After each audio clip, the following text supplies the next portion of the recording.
Assalamu alaikum and welcome to the third lecture of Basic Statistics 2.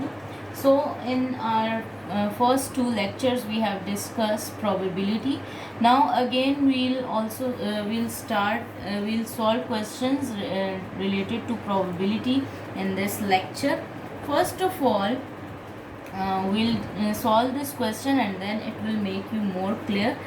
We are solving the question of probability, but they are of the other kind as we have solved before.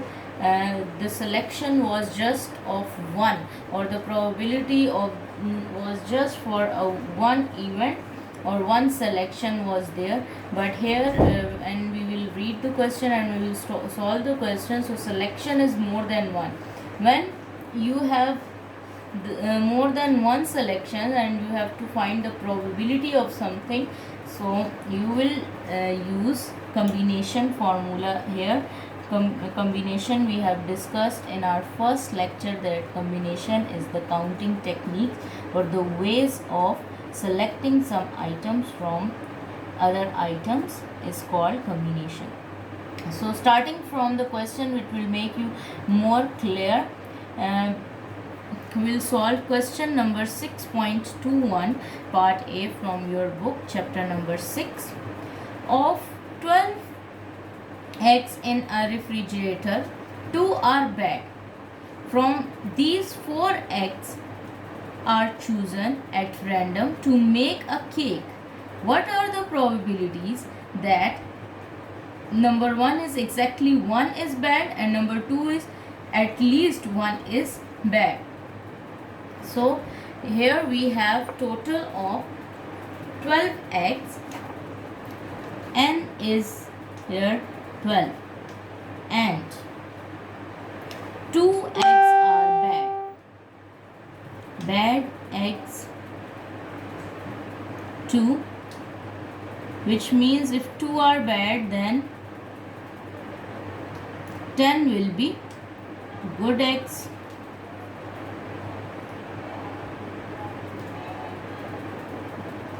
R is equal to 4. 4 are selected. Now, first of all, before solving part 1, we need to know our sample space.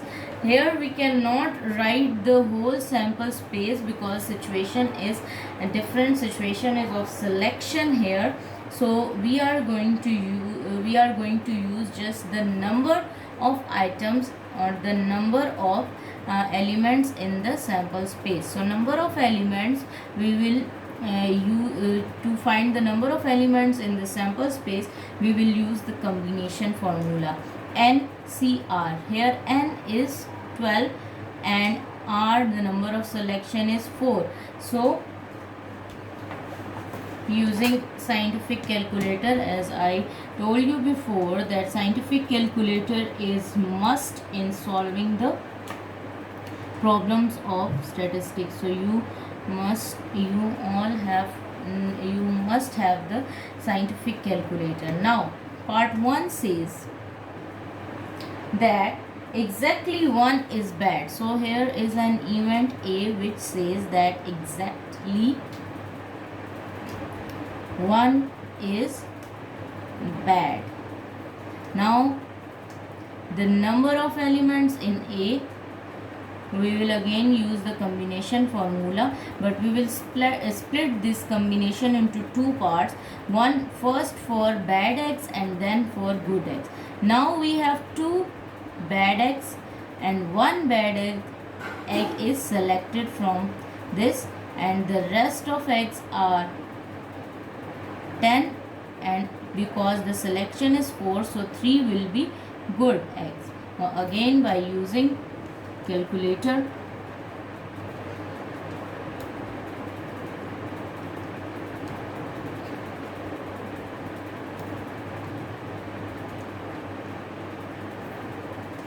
(240).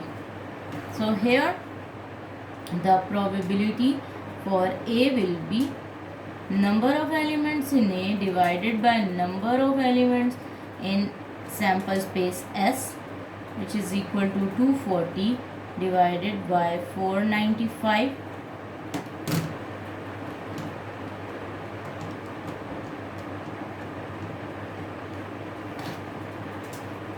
0.4848 is the probability of exactly one egg. Now, what part second says?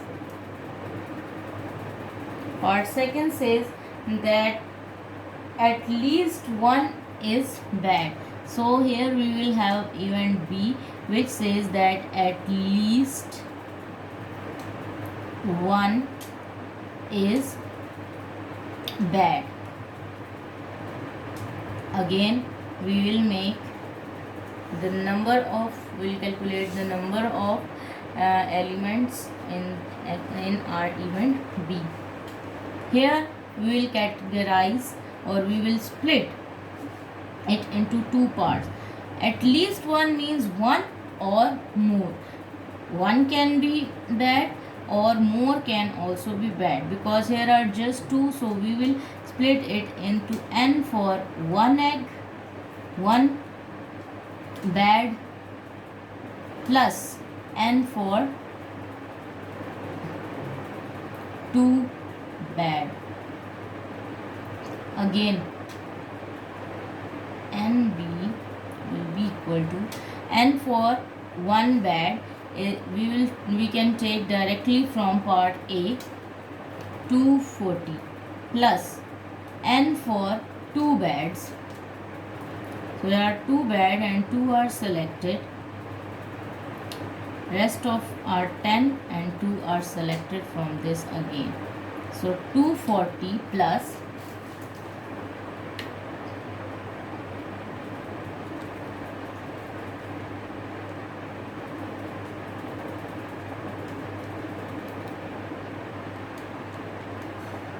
45, which is equal to 285.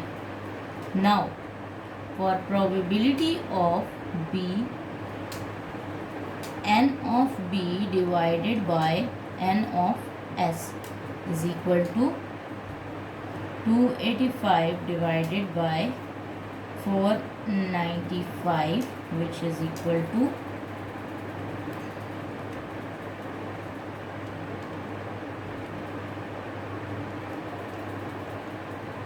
0.5757.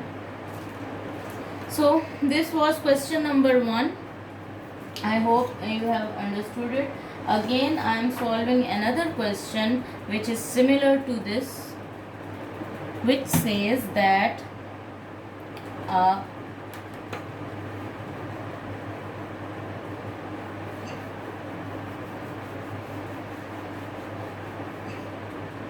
okay, here in question number 24 we have a bag contains 14 identical balls, 4 of which are red, 5 black and 5 white. 6 balls are drawn from the bag. Find the probability that 3 are red, at least 2 are white. So again here n will be 14. Red balls are 4, then black are 5, then we have white balls which are also 5, and selection is of, R is of 6 balls. Now again first of all we will find n of S, that is number of elements in a sample space. So again we are going to use the combination formula 14C6,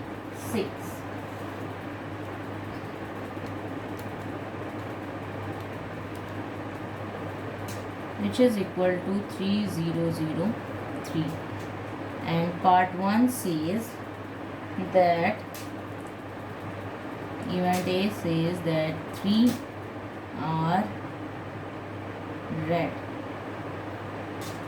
Now n of A is 3 are red. So total 4 balls are red and 3 are selected from this. Again the rest of 2 are black and white, so we will add both of them, because the other color is not mentioned, only red color is mentioned. So we will separate the elements for red color, and again we will combine the elements of other two. And if 3 items are selected from red, so other 3 will be selected from black or white balls. So here when we calculate it, 4C3 multiply by 10C3, which is equal to 480. Now probability of A is equal to n of A divided by n of S. N of A is 480 divided by 303, which is equal to 0.159. Now next for part 2, which says that at least 2 are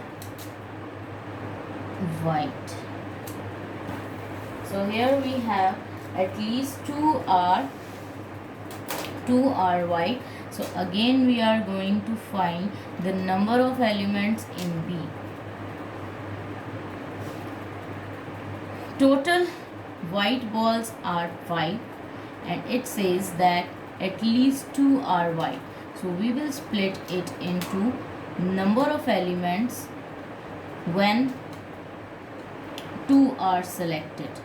So 2 white plus 3 white plus 4 white plus 5 white, because total number of white balls is 5. So again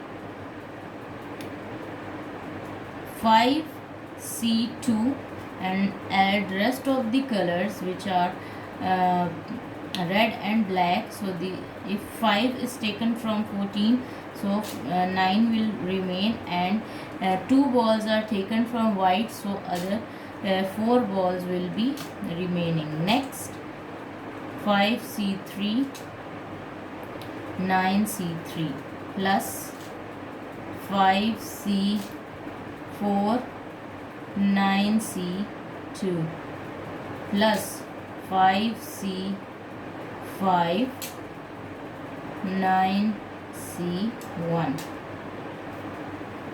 So again quickly we'll calculate it.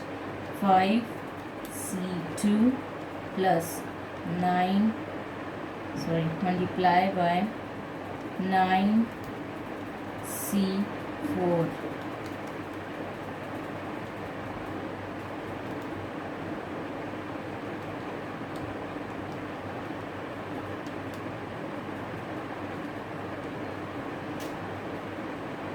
$1260 plus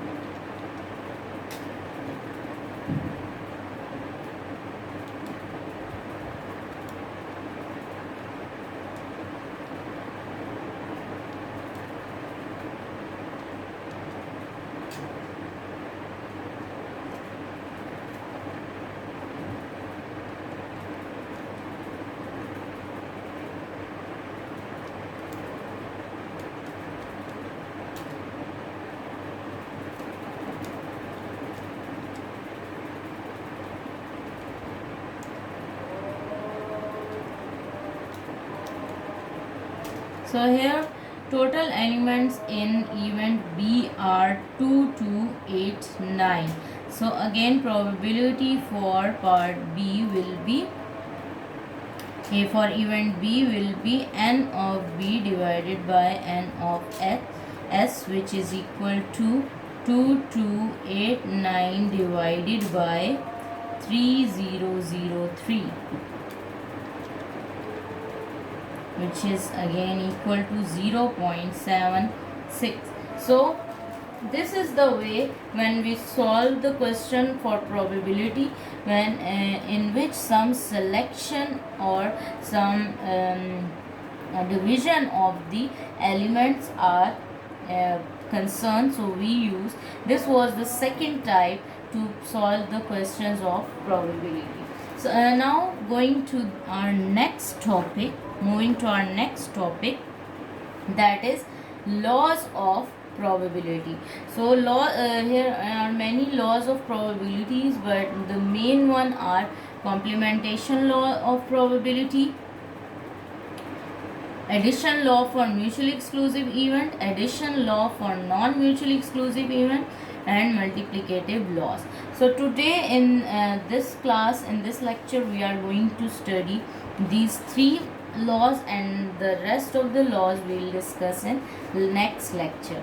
First one is law of complementation law of probability. What is complementation? Complementation is non-existence of an event.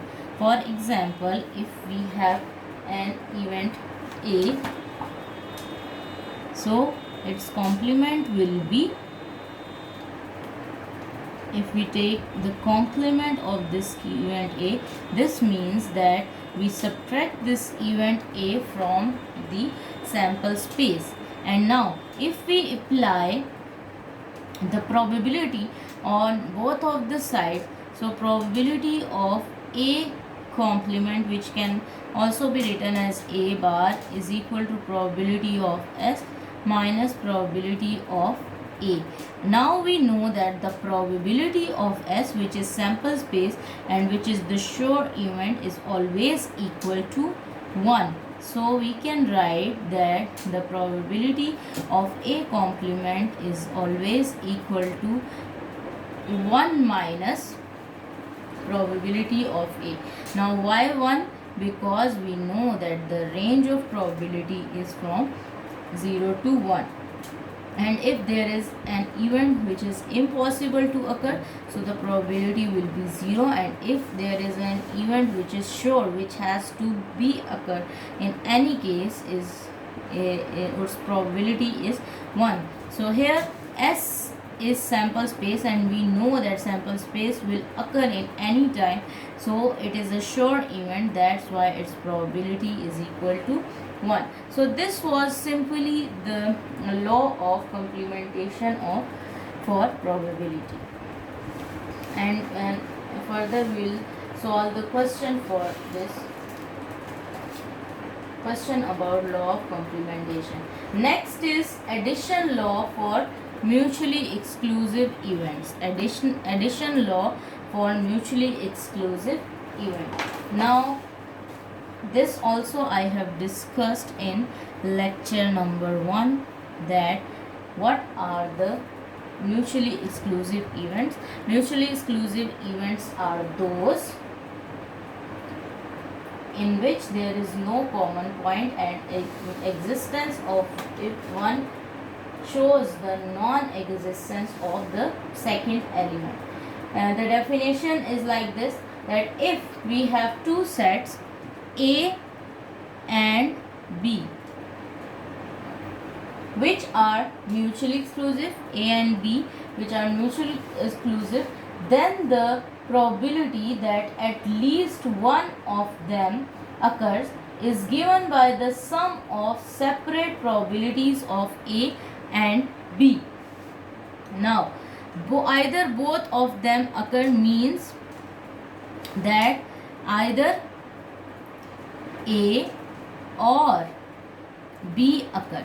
Whenever the word or occur, this means addition and or union. Additional law and additional law will express in terms of union. So or is the key word, because in the when you will solve the problem or question, there will not be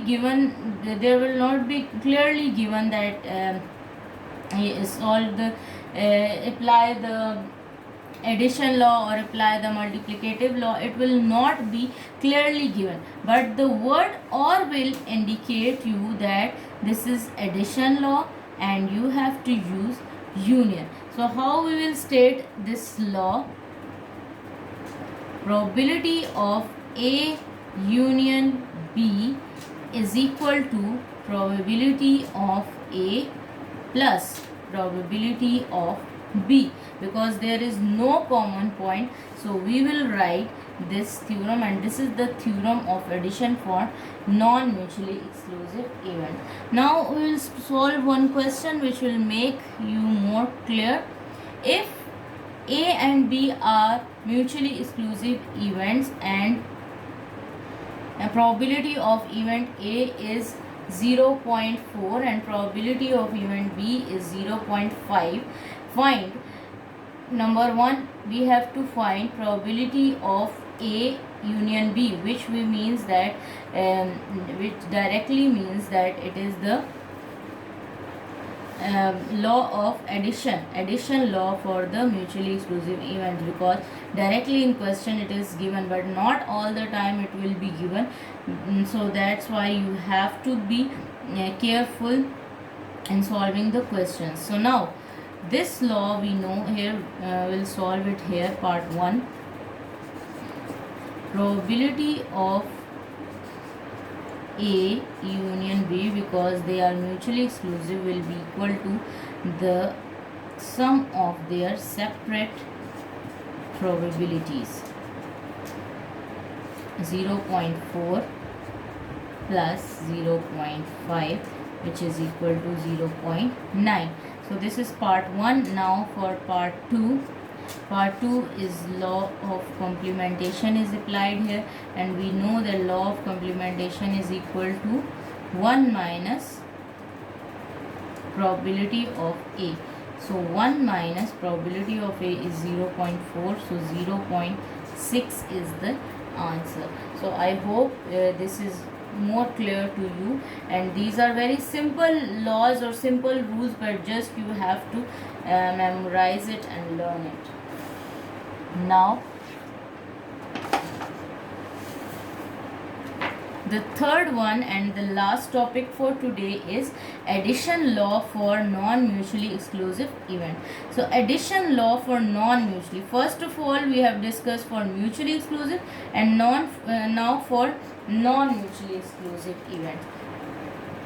In non-mutually exclusive event there is a some common points in two events. A and B are non-mutually exclusive. If set A and B are non-mutually exclusive events, then the probability that at least one of them occur is given by the sum of separate probabilities of event A and B minus the probability of joint event. Joint event, if you have event A and then you have event B and both are non-mutually exclusive,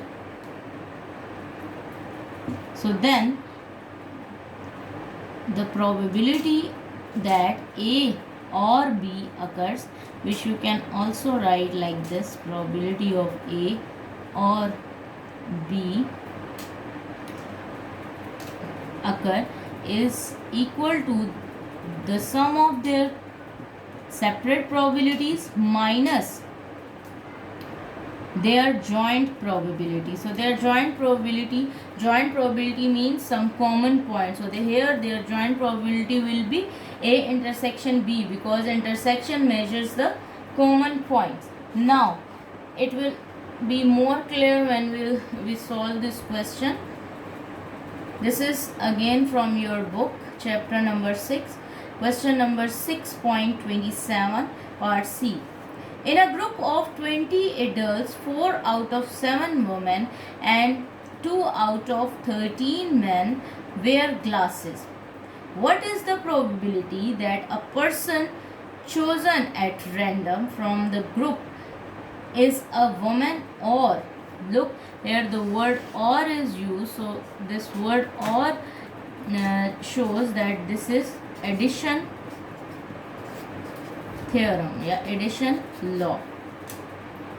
Okay, now this or separates our two event. One event A is woman, and event B is someone who wear glasses. Now we'll solve it clearly here.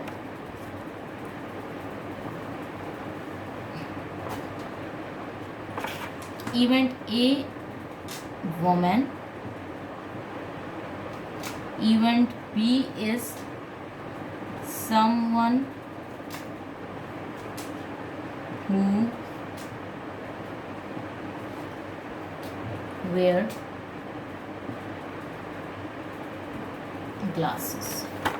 Now someone who wear glasses.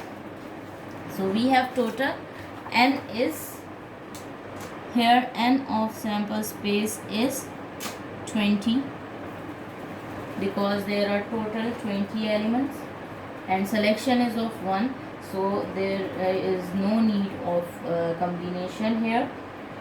Now out of 4 out of 7 women, 4 out of 7 women and 2 out of 13 men wear glasses.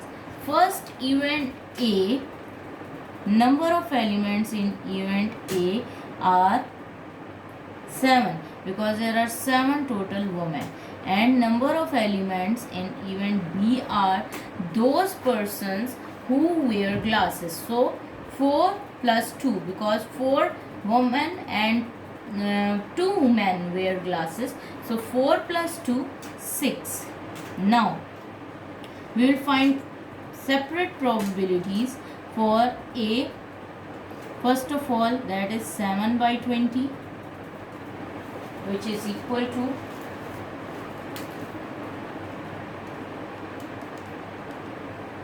0.35, and probability for B, that is 6 by 20, which is equal to